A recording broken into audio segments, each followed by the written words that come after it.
I need to tell you about the most elaborate manipulation I've ever experienced, about how two people worked together to deceive me while I trusted them completely, about how friendship and professionalism can be a mask for something much darker. But first, I need to tell you how it all started so you understand how perfectly they played me. My name's Chris, and I'm 35 years old. I run a small marketing consulting business that I started 5 years ago. It's just me and a few contractors usually, but the business had been growing and I needed help with client management and administrative work. I needed an assistant. I'd been dating my girlfriend Emma for about a year and a half when this happened. We met through mutual friends at a dinner party. She was 28, worked in graphic design, was creative and fun and easy to be with. We weren't living together yet, but we're heading in that direction, talking about moving in together, about our future, about getting serious. One evening over dinner, I mentioned to Emma that I was looking to hire an assistant, someone organized, good with people, tech savvy. I'd been interviewing candidates but hadn't found the right fit yet. Emma's face lit up. Actually, my cousin Jason is looking for work. He just moved to the area and he has experience in marketing. You two would work great together. Your cousin? I didn't know you had a cousin here. He's been living out of state but decided to relocate for a fresh start. He's really great, super responsible, and I'd love for you to meet. What's his background? Emma pulled out her phone and showed me Jason's LinkedIn profile. He had a business degree, had worked at a few marketing agencies, had good recommendations. On paper, he looked perfect. Want me to introduce you? Emma seemed excited about the idea. Sure, why not? If he's as good as his resume looks, it would be great to have someone I can trust. We met Jason for coffee the next weekend. He was probably around my age, maybe a year or two younger, friendly, personable, asked good questions about the business. We talked for over an hour, and by the end, I was impressed. He understood marketing, had relevant experience, and seemed genuinely interested in the role. I offered him the position on the spot. He accepted enthusiastically. We agreed on a salary, and he'd start the following Monday. Emma was thrilled. This is so perfect. Two of my favorite people working together, and I know you'll take good care of him. Jason started and immediately proved himself valuable. He was organized, efficient, great with clients. He took pressure off me in ways I didn't realize I needed. Within a few weeks, I wondered how I'd managed without him. He and I developed a good working relationship quickly. We'd grab lunch together, stay late, working on projects, go for drinks after particularly stressful days. He became not just my assistant, but my friend. Emma loved that we got along so well. She'd invite both of us to dinner, 2 parties, 2 weekend activities. The 3 of us spent a lot of time together. It felt natural and comfortable, like having my girlfriend and my work friend overlap seamlessly. Jason would give me advice about Emma sometimes. He'd known her longer, understood her better, could explain why she reacted certain ways or what she needed. I appreciated his insight. He'd say things like, she really values quality time, or make sure you plan something special for her birthday. He seemed invested in our relationship succeeding. A few months in, Jason and I took a business trip together to meet with a potential major client. 3 days in another city, working closely, strategizing. We got the client and celebrated with an expensive dinner. On the trip, Jason opened up about his past relationships, his move to our city, his goals. We bonded as friends, not just coworkers. Emma was happy we were getting along so well. She'd say things like, I'm so glad you two are friends, or it means a lot that you trust each other. I thought she just appreciated that 2 important people in her life liked each other. About 4 months into Jason working for me, I needed to borrow his laptop during a meeting. Mine had died and we needed to present something to a client immediately. Jason handed it over without hesitation. I opened his laptop and went to pull up our presentation file. But when I opened his Photos app to find a screenshot I'd sent him, I saw something that confused me. Photos of Emma, dozens of them, some I recognized from her social media, but others were more intimate. Emma in pajamas. Emma laughing at something off camera. Emma in what looked like someone's bedroom. I clicked on a few more. Emma and Jason together, close together, his arm around her, her head on his shoulder. Photos that looked like a couple, not cousins. I felt confusion more than anything. Why would Emma have photos like this with Jason? Maybe they were just very close cousins. Some families are like that, but I kept scrolling. And then I saw a photo that made my blood run cold. Emma and Jason kissing. A real kiss, not a familial peck. His hand on her face, her arms around his neck. The client was waiting. I saved the presentation file to a USB drive, gave Jason back his laptop, and got through the meeting on autopilot. The client signed. Jason and I celebrated. He had no idea I'd seen those photos that night. I couldn't stop thinking about what I'd seen. There had to be an explanation. Maybe they were old photos from before Emma and I met. Maybe Jason had been in a relationship with someone who looked like Emma. But I knew Emma's bedroom. I recognized it in some of those photos. The blue comforter, the white furniture, the string lights over her bed. I needed to know what was going on. The next day when Jason stepped out for lunch, I looked through his laptop more thoroughly. I found a folder labeled E. Inside were hundreds of photos spanning years. Emma and Jason together at restaurants, at parks, on what looked like vacations, photos dated from 3 years ago up to last week. Last week, while Emma and I were supposedly in an exclusive committed relationship, I found text message screenshots he'd saved, conversations between Emma and Jason that were clearly romantic, terms of endearment, plans to meet up, complaints about having to hide their relationship. One text from Emma said, "I know this is hard, but Chris can't know. Just a little while longer and we'll figure something out." Another from Jason, "I hate pretending we're cousins. I want to be able to touch you in public." Emma's response, "I know, baby." Soon, I sat there staring at the laptop in my office, feeling like reality was breaking apart.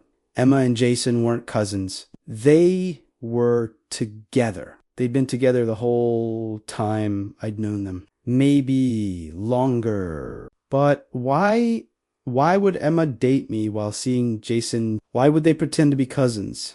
Why would she suggest I hire him? I kept digging through Jason's files. Found a document titled Plan. I opened it. It was notes about me, about my business, financial projections, client lists, proprietary information about my processes and strategies, notes about which clients might be willing to jump to a new agency. At the bottom of the document, once we have enough clients committed and understand its full operation, launch EJ marketing, take the best accounts, leave them with the struggling ones, J marketing. Emma and Jason, they were planning to steal my clients and start a competing business. Everything suddenly made sense. Emma dating me to get information about my business, suggesting Jason as my assistant so he could get inside access. The months of building trust and friendship while gathering intelligence, they were using me. I felt sick, but I also felt angry, and I decided to be smart about this. I copied everything from Jason's laptop onto a USB drive. All the photos, all the text screenshots, all the planning documents. Then I closed everything and acted normal. Jason came back from lunch. We worked together for the rest of the day, like nothing was wrong. I went home to Emma that night and kissed her hello, like I didn't know she'd been lying to me for a year and a half. Over the next week, I quietly contacted a lawyer, showed them everything I'd found. They said I had a strong case for theft of trade secrets and possibly fraud. We started preparing legal action. I also quietly reached out to my major clients, told them I'd learned of a potential poaching attempt and wanted to ensure they knew our agency wasn't going anywhere. Most assured me they were happy with our work and had no plans to leave. Then I set a trap. I created a fake client lead for a huge contract. I told Jason about it, said I needed his help preparing the proposal. I filled it with specific information that would be identifiable if it showed up elsewhere. Within 2 days, I saw that Jason had accessed the fake proposal multiple times from his personal email. He was stealing it. I waited 1 more week. Let them think they were getting away with it. Let them feel confident. Then I called a meeting. Just me, Jason, and Emma. I told Emma I wanted her input on a business decision and asked her to come to the office. They both showed up separately, playing their roles. Emma kissed me hello. Jason shook my hand. We sat in my office and I closed the door. So I wanted to talk to you both about something I discovered. I looked at Jason. You left your laptop unlocked last week, and I saw some interesting photos. Jason went pale. Photos of you and Emma, lots of them, including some that suggest you're not actually cousins. Emma's eyes went wide. Chris, I can explain. Please do. Explain how you've been dating your supposed cousin while also dating me. Explain why you suggested I hire him. Explain the document on his laptop outlining your plan to steal my clients and start a competing business. They looked at each other. Neither spoke. I pulled out printed copies of everything. The photos, the texts, the planning document, the evidence of stolen files. I had my lawyer review all of this. What you've done constitutes theft of trade secrets, fraud, and breach of contract. I'm prepared to file legal charges against both of you. Chris, Jason started, we can work this out.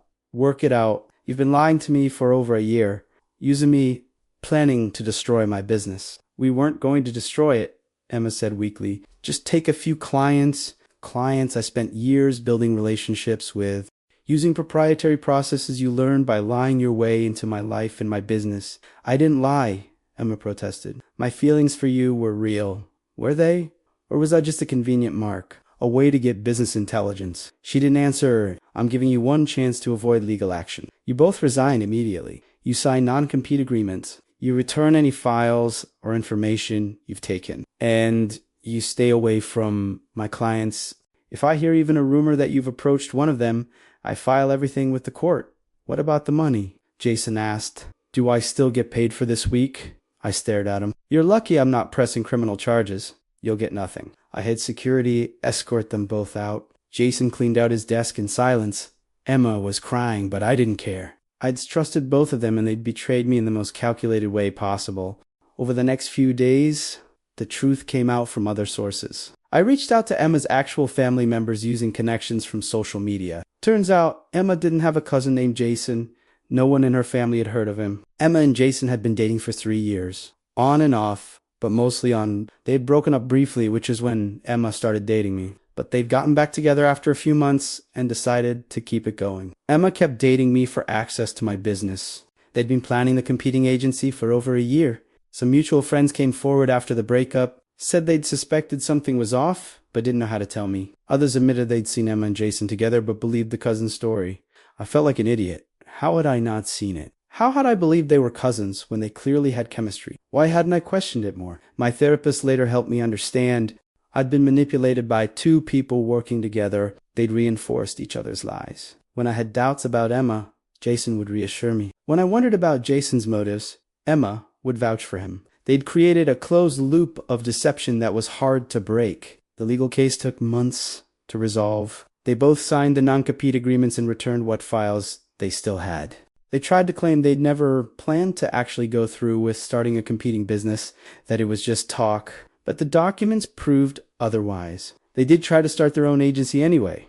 But without my client list and without being able to approach my contacts, they struggled. Last I heard, they'd both gone back to working for other companies. As for the relationship, I heard through the grapevine that they broke up about 6 months after everything fell apart. Apparently, when their scheme failed and they lost a potential business, they turned on each other, blaming each other for the plan failing. The relationship didn't survive the stress. It's been over a year now. I hired a new assistant through a professional placement agency, someone with verifiable references and no connection to my personal life. I'm much more careful about mixing business and personal relationships. Dating again has been hard. I have major trust issues. Every time someone shows interest in my business, I wonder if they have ulterior motives. Every time a partner suggests introducing me to someone, I panic. But I'm working through it. Therapy helps. So does time. So does knowing that I was smart enough to catch them before they could completely destroy my business. The worst part is that Jason and I had become real friends, or I thought we'd had deep conversations. He'd given me advice. We'd celebrated successes together. And it was all fake. He was pretending the entire time, gathering information while I trusted him completely. And Emma, I'd loved her. I'd been planning a future with her. I trusted her enough to bring someone she recommended into my business. The betrayal from her hurts even more than Jason's. Sometimes I wonder if any of it was real. Did Emma ever actually care about me? Or was I always just a business opportunity? Were there moments where her feelings were genuine? Or was it all calculation? I'll never know. And maybe that's what haunts me most. Not knowing what was real and what was performance. But I'm rebuilding. My business is stronger than ever. I learned valuable lessons about trust and verification, about keeping professional and personal lives separate, about listening to my instincts. And I'll never hire someone's relative again. That much I know for sure. So I want to ask you something. If you found out your partner had set you up by getting their ex hired as your employee so they could spy on your business, how would you react? Would you have seen through the cousin lie sooner? And how do you learn to trust again after being manipulated so completely? Because I'm still figuring that out. If you discovered your girlfriend's cousin was actually her ex-boyfriend and they were planning to steal your business secrets, how would you handle it? Would you confront them immediately or gather evidence first? And could you ever trust mixing personal and professional relationships again? I really want to hear your thoughts because this experience fundamentally changed how I view trust.